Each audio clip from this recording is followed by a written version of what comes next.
Hoje a gente vai falar do gráfico da função modular, vamos embora comigo? Seja muito bem-vindo ao canal Matemática em 5 Minutos, o meu nome é Fábio e hoje, dando prosseguimento ao nosso papo aí de função modular, a gente vai falar um pouquinho do gráfico dessa função tão importante. Mas antes, se você ainda não é inscrito aqui no canal, se você é novo por aqui, clica nesse botãozinho vermelho aqui embaixo, se inscreve no canal, ativa as notificações. Tenho certeza que esse papo aqui vai te ajudar aí na sua trajetória com matemática, nos seus conhecimentos e nas suas provas. Então, falando um pouquinho do gráfico aí da função modular, vamos usar como exemplo essa função f de x é igual a módulo de x, que é a função mais básica, aí, usando o módulo, né? E a gente vai dividir o desenvolvimento do gráfico em dois casos distintos, né? O primeiro caso é quando o x é maior ou igual a zero, e aí nesse caso o módulo de x seria o próprio x, né? A gente não tem que inverter o sinal, porque é um número positivo. Então a função ficaria equivalente a f de x é igual a x, né? Só que a gente teria para essa função só o domínio de x maior ou igual a zero, né? Então como é que ficaria o gráfico dessa função? Ficaria dessa forma aí, ó, tá vendo? Então a gente tem essa reta vermelha aí, né, no primeiro quadrante. E para o segundo caso aí, que seria o caso em que x é menor que zero, né, ou seja, o x é negativo. E aí quando eu tenho um número negativo dentro do módulo, eu tenho que inverter o sinal desse número. Então eu teria uma função aí, f de x é igual a menos x, né? Como é que seria o gráfico dela? Seria dessa forma aí, ó. Lembrando que eu só vou usar, né, números negativos em x, né? Então é tudo que está à esquerda do eixo y, né? Então a gente tem esse gráfico em forma de V aí, né? Para essa função, que é a função f de x é igual a módulo de x, beleza? Agora vamos fazer alguns exercícios na prática aqui e vamos dar uma complicadinha, né? Então vamos lá, primeiro exercício, desenhe o gráfico da função f de x é igual a módulo de x mais 1. Então, a gente vai fazer a lógica parecida com o que a gente tinha exercitado em cima. Vamos dividir nos dois casos, né?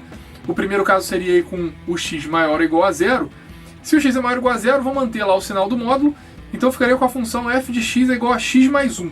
Então, vou desenhar para os valores de x maior ou igual a zero, como é que ficaria essa função aí, f de x é igual a x mais 1. O gráfico ficaria dessa forma, né?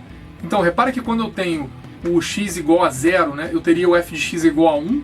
Então ela parte ali do ponto 0, 1, né, que está em cima do eixo y, e ela é crescente lá para o lado do primeiro quadrante, né, que nem está aí. E o segundo caso seria o quê? Para x menor que zero, né? Então, por causa de x menor que zero, de novo, lá eu tenho que o valor que está dentro do módulo é um valor negativo, então eu tenho que inverter o sinal dele para tirar o módulo, então fica lá o f de x é igual a menos x mais 1, né? Nesse caso, ela também sai daquele ponto ali 0, 1, só que esse ponto não pertence, né, a essa função f de x é igual a menos x mais 1, porque eu só tenho que o domínio é x menor que zero. Então ela parte dali, mas esse ponto não está incluso, e ela é uma reta decrescente para o lado do segundo quadrante aí, né? Agora, olha o gráfico que deu, né? Esse gráfico em V também é muito parecido com aquele gráfico anterior lá, né? Só que deslocado para cima em uma unidade, repara, né? O que era o ponto 0, 0, lá que era a origem, né? Que estava juntando as duas retas, agora esse ponto está no y igual a 1, né, no ponto 0, 1. Por que isso acontece? Justamente porque eu estou somando o valor 1 e ele está do lado de fora do módulo, né?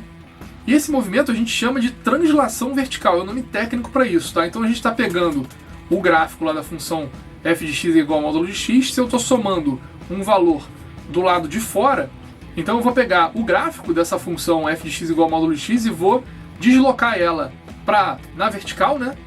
É exatamente o valor do número que eu estou somando. Então, se eu somar um valor negativo, eu vou deslocá-la para baixo, e se eu for somar um valor positivo, eu vou deslocá-la para cima, exatamente o mesmo número de unidades que está esse valor aí, né? Vamos lá para o nosso exemplo 2, a gente vai ter uma coisinha diferente aqui também, ó. Desenhe o gráfico da função f de x é igual a módulo de x menos 1. Repara que dessa vez, a gente diminuiu uma unidade, só que botou ela dentro do módulo, né? Então é x menos 1, só que o menos 1 está dentro do módulo.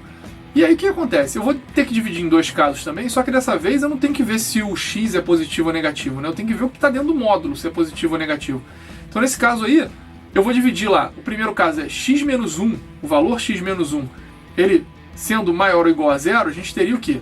A gente teria que o f de x, dado que o x menos 1 é maior que zero, então eu não vou inverter o sinal dele, né? Então eu vou manter lá. Então vai ficar f de x é igual a x menos 1. Nesse caso, se eu estou dizendo que o x menos 1 é maior que zero, isso significa que eu tenho que é o x maior que 1, né? E o segundo caso? O segundo caso é para x menos 1 menor que zero. Aí nesse caso, eu teria que inverter o valor do número que está dentro do módulo, ou seja, do x menos 1, então ficaria menos, entre parênteses aí, x menos 1, né? Então eu vou fazer uma distributiva com sinal de menos, e aí ficaria o quê? F de x é igual a menos x mais 1, né? Eu inverto o sinal dos dois componentes aí da subtração. Só que, se o x menos 1 é menor que 0, então eu tenho que o x é menor que 1, né? Por que eu estou comentando essa questão em relação ao x especificamente, né? É porque, dessa vez, a gente teria um deslocamento um pouquinho diferente. Ó, repara só. Se eu tenho no primeiro caso lá que a função f de x é igual a x menos 1 para valores de x maior ou igual a 1, então agora eu não estou saindo da origem, eu estou saindo do ponto 1, 0. Né? Então eu estou saindo do ponto em que x é igual a 1. Se x é igual a 1 ou x é maior do que 1, né? Ou seja, dali do eixo do x, né? Do x igual a 1, para a direita, né? Onde os valores de x são maiores do que 1, eu teria essa reta aí da função f de x é igual a x menos 1. É uma reta crescente, né? Que sai dali. E por outro lado, para valores de x menor do que 1, eu tenho essa outra função decrescente aí, que é o menos x mais 1. Então ela também compõe aí o nosso gráfico. Repara que ficou de novo aquele V, só que agora está deslocado na horizontal, né? Eu estou lá saindo do ponto 1, 0.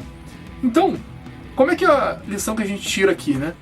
Quando eu pego essa função aí, f de x é igual a módulo de x, e eu adiciono ou subtraio um valor de x dentro do módulo, né? Ou seja, eu somo um valor a x ou subtraio um valor a x, só que eu coloco esse valor dentro do módulo, então eu vou ter uma translação horizontal. Esse é o nome técnico, um nome bonito aí para esse movimento do gráfico, né? Então a gente está andando na horizontal, e aí se o valor que tiver dentro do módulo com x for um valor positivo, eu vou deslocar para a esquerda. Nesse caso aí é meio contrassenso, né? Então se for positivo eu ando para a esquerda.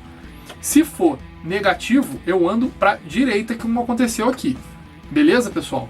Então por hoje a gente para por aqui. Espero que você tenha gostado, espero que eu tenha esclarecido essa questão do gráfico para vocês. Se você ficou com alguma dúvida, escreve aqui nos comentários que eu respondo para você. E vamos aprender matemática em 5 minutos. Até a próxima!